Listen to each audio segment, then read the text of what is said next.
कभी लगता है ना कि पहाड़ भी अब थक गए हैं। इतने जुल्म सहते सहते वो भी रो पड़ते हैं। और जब वो रोते हैं तो सिर्फ आंसू नहीं बहते, बहता है सब कुछ। इंसान, सड़कें, घर और उम्मीदें। नमस्ते दोस्तों, मैं हूं गुनगुन बंसल और बात कर रही हूं आपके अपने चैनल ज्ञानी दुनिया से। जानते हैं कि उत्तराखंड की धरती उत्तरकाशी की धराली पर क्या हुआ? कितने लोगों की मृत्यु हो गई, कितने लोग मलबे में दबकर मर गए। रविवार दोपहर करीब 1:50 पर ये दुर्घटना हुई। उत्तरकाशी की धराली बाजार में अचानक से खीर गंगा नदी में उफान आ गई। बादल फटा, मलबा गिरे, कीचड़ का सैलाब आया और बसे लोग भागते ही रह गए। केवल और केवल 40 सेकंड लगी उस तूफान को पूरी बस्ती को मिटाने में। जिस बस्ती को बसने में 400 साल से भी ज़्यादा का समय लग गया, उस बस्ती को मिटाने को तूफान में केवल 40 सेकंड लगी। देखिए समय का खैर, देखिए पृथ्वी का रुख। जब पर्यावरण अपने रुख पर आता है, जब आपदा अपने रुख पर आती है, तो वो किस लेवल का विनाश करती हैं। मुझे आशा है आप लोगों से, आपके उत्तराखंड वाले केदारनाथ को नहीं भूले होंगे जो 2013 में हुआ था। उत्तरकाशी वो जगह आज चीख रही है। उत्तरकाशी आज चीख रही है। 60 लोग लापता है, केवल 70 लोगों को बचाया जा सकता है। उन लोगों की टीम जो लोगों को बचाने के लिए गई थी, वो खुद 10 सीआरपीएफ के जवान उसमें दबकर मर गए। भारतीय सेना, आईटीबीएफ और एसडीआरएफ राहत कार्य में जुटे हुए हैं। अब तक 20 लोगों को बचा लिया गया है, पर रास्ते टूट चुके हैं। भूस्खलन से रेस्क्यू को भी रोक दिया गया है। बेचारे आर्मी वाले भी क्या करें। ये तूफान इतना भीषण और भयंकर है कि इसने किसी को नहीं बख्शा। ना बच्चे, ना बूढ़े, ना जवान, ना एक महिला, सबको इसने खत्म कर दिया। कहते हैं ना कि जब प्रकृति को छेड़छाड़ करोगे तो प्रकृति आपको ऐसा ही रुख देगी। तो प्रकृति ने करके दिखाया। ये क्लाउड बस्ट नहीं था। आईएमडी की टेक्निकल भाषा में मैं आपको बताती हूँ क्या था ये। मौसम विभाग कह रहा है कि ये बादल फटना नहीं, क्योंकि बारिश 100 मिलीमीटर आर से कम थी। अरे साहब, बारिश 100 मिलीमीटर हो या 99, जब लोग बह जाते हैं तो आंकड़े नहीं, आंसू गिनने चाहिए। और ये सरकार की आदत है हमेशा।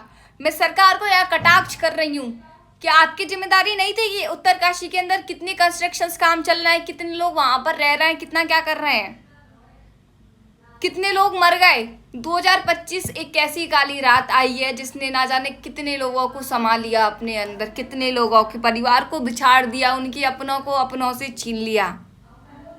कौन लेगा उनकी जिम्मेदारी जो मर गए? पूरा परिवार बह गया।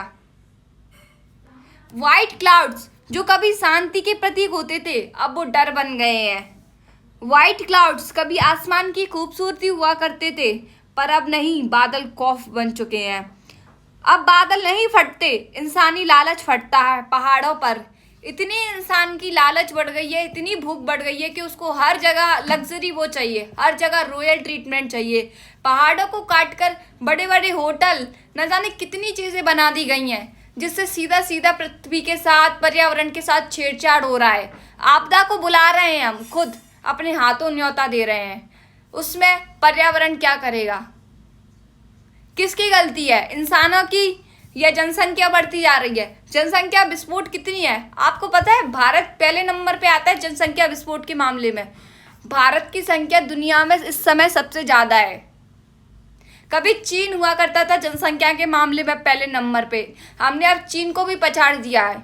और कोई इस चीज पर प्रश्न ही नहीं उठा रहा कि कितनी जनसंख्या है। कागजों में झूठे आंकड़े, लोगों को दिलासा, पता नहीं क्या हो रहा है।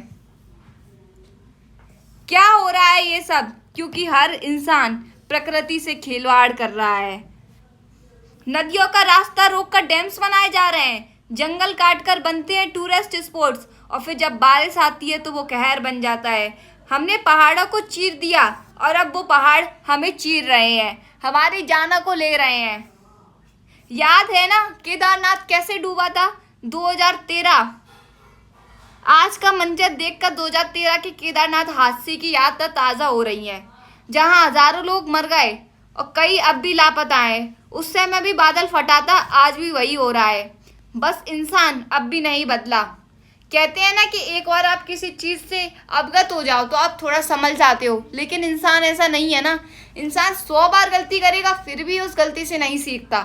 तो वही हम कर रहे हैं। राहत और बचाव के लिए सरकार ने एक रेस जिंदगी की IBX ब्रिगेड ने मौके पर पहुंचकर 20 लोगों को निकाला।